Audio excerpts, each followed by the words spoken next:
এই গর্তের ভিতরে হাত ঢুকালেই মনে হয় বাচ্চাগুলোকে পেয়ে যাব। ওইভাবে হবে না, এটা দিয়ে গর্তটা আরেকটু খুঁড়ে নাও। গর্ত করা হয়ে গেছে, এবারে হাত ঢুকে দেই। পিঙ্কুর মা, বাচ্চা মনে হয় পেয়ে গেছি। এই যে দেখো দেখো।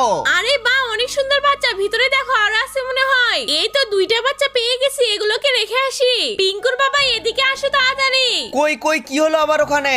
এখানে একটা খরগোশ বসে আছে, ধরতে হবে। এই তো ধরে ফেলেছি। আরে যাই, এ তো মারা গিয়েছে। এগুলো তো মনে হয় এই খরগোশের বাচ্চা। তাহলে চলো আমরাও সবগুলো বাচ্চাকে বের করে বাড়িতে নিয়ে যাই। বাপরে, একে একে তো অনেকগুলো বাচ্চা বের হয়ে আসলো পিঙ্কুর বাবা। এই তো লাইন করে শুয়ে রাখছি, এদের মনে হয় ক্ষুধা লেগেছে, একটু পাতা খেতে দেই। আরে যা, এরা তো মুখ খুলে পাতাই খাচ্ছে না, এখন কি করব পিঙ্কুর বাবা?